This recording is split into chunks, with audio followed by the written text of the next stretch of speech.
Hi everyone, love cooking up tasty treats? Me too. Today we're making air fryer blooming onions. Yes, you heard right, crispy, golden, and way easier than you think. Let's get started. This recipe is a game changer. Remember those greasy restaurant blooming onions? This version is lighter, crispier, and just as delicious. Plus, it's fun to make. Get ready for a blooming good time in the kitchen. Let's get chopping. Onions are a staple in many dishes, adding a depth of flavor that is hard to beat. Today, we're going to show you how to prepare a blooming onion, a fun and impressive way to serve this versatile vegetable. Whether you're a seasoned chef or a kitchen novice, this step-by-step guide will make the process easy and enjoyable. So grab your apron and let's dive in. First, grab a large onion, any kind will do. Yellow, white, or red onions all work well for this recipe. The key is to choose an onion that is firm and free from any soft spots or blemishes. A large onion will give you more layers to work with, making for a more impressive bloom. Once you've selected your onion, give it a quick rinse under cold water to remove any dirt or debris. Peel off the papery skin. Now, the fun part. Removing the skin can be a bit tricky, but with a little patience, you'll have a clean onion ready for the next step. Start by cutting off the very tip of the onion, then make a small slit in the skin. Use your fingers to peel away the layers, being careful not to remove too much of the onion itself. If you find any stubborn spots, a paring knife can help you get under the skin. Carefully cut about an inch from the top of the onion. This will create a flat surface that makes it easier to make the subsequent cuts. Use a sharp knife to ensure clean cuts and to reduce the risk of slipping. Remember, safety first. A stable cutting board and a sharp knife are your best friends in the kitchen. Don't cut all the way through. This step is crucial for creating the blooming effect. By stopping just short of the root, you ensure that the onion stays intact while still allowing the layers to separate. Think of it as creating petals on a flower. Each cut should go about 3/4 of the way down the onion. Turn the onion over and make 6 cuts around the sides. These cuts will help the onion open up and create that beautiful bloom. Space the cuts evenly to ensure a uniform appearance. If you're feeling adventurous, you can make additional cuts for a more intricate design. Just be careful not to overdo it, as too many cuts can cause the onion to fall apart. Don't cut through the root end, it holds everything together. The root end acts as the anchor for your blooming onion, keeping all the layers connected. This is what allows the onion to open up like a flower while still maintaining its shape. If you accidentally cut through the root, don't worry. You can still proceed, but the final result may be a bit more delicate. Now, gently spread the onion layers apart. This is where the magic happens. Use your fingers to carefully separate each layer, starting from the outermost layers and working your way in. Be gentle to avoid breaking the layers. If some layers are stubborn, a small knife can help coax them apart. The goal is to create a flower-like appearance with the layers fanning out from the center. It's like opening a flower. The blooming onion is not only a treat for the taste buds, but also a feast for the eyes. The layers should now be spread out, resembling the petals of a flower. This presentation is sure to impress your guests and make your dish the star of the table. Take a moment to admire your handiwork before moving on to the next step. Don't worry if some layers break, it happens to the best of us. Onions can be a bit finicky, and it's not uncommon for a few layers to tear during the process. Simply tuck any broken pieces back into place and no one will be the wiser. Remember, the goal is to create a delicious and visually appealing dish, not to achieve perfection. Remember, we're going for delicious, not perfect. Once your onion is prepped, you can move on to cooking it.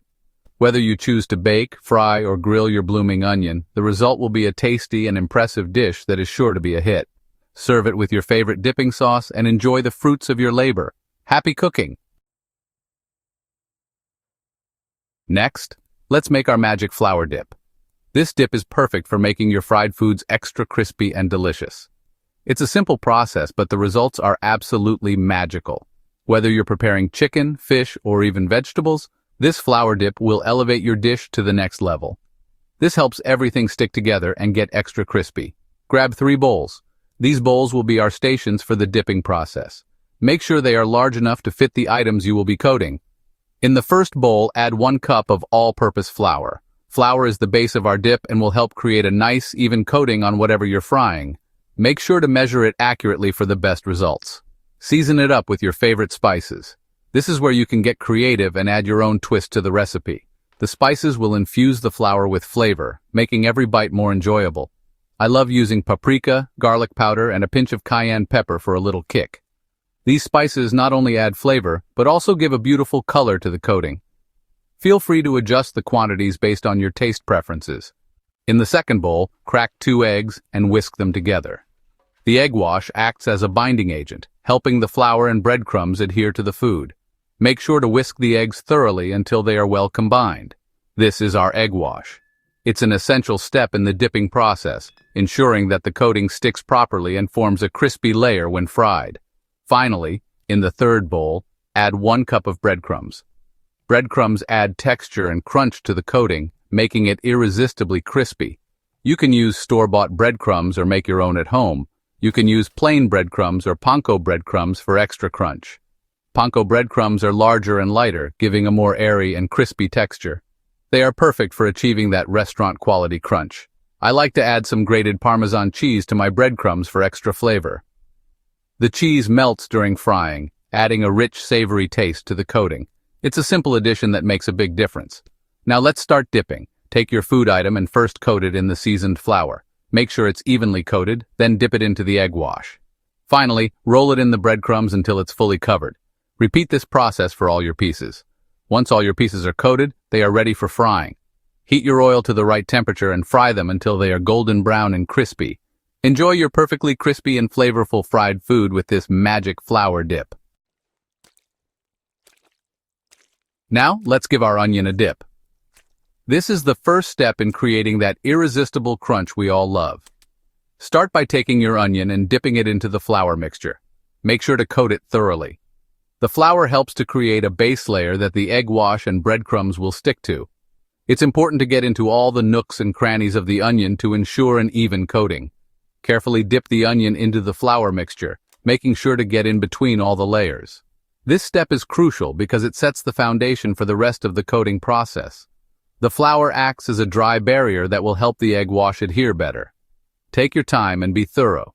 You want every part of the onion to be covered in a light dusting of flour. Then, dip it into the egg wash, letting any excess drip off. The egg wash is what will help the breadcrumbs stick to the onion.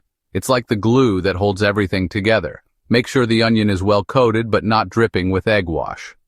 You want just enough to make the breadcrumbs adhere without making the coating too thick. Finally, coat the onion in the breadcrumbs, pressing them in gently to help them stick. This is where the magic happens. The breadcrumbs are what give the onion its final, crispy texture. Be generous with the breadcrumbs and press them in gently to ensure they stick well. The more breadcrumbs you can get on the onion, the crispier it will be when fried. This is where things get a little messy, but that's part of the fun. Don't worry about the mess. It's all part of the process. Cooking is an art, and sometimes art is messy. Embrace it and enjoy the process. The end result will be worth it. Don't be afraid to get your hands dirty. Getting hands-on with your food can be incredibly satisfying. Plus, it ensures that every part of the onion is well coated.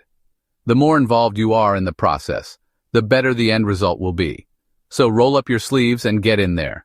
The more coating you can get on the onion, the crispier it will be. A thick, even coating of breadcrumbs will give you that perfect crunch. So don't skimp on the breadcrumbs. Make sure every part of the onion is well covered. The end result will be a deliciously crispy onion that everyone will love. All right, let's get messy. Once your onion is fully coated, gently place it in your air fryer basket. Make sure it's sitting upright so all those lovely layers can crisp up evenly. Now pop that basket into your air fryer. We're almost there. While your onion is working its magic in the air fryer, let's whip up a quick and easy dipping sauce.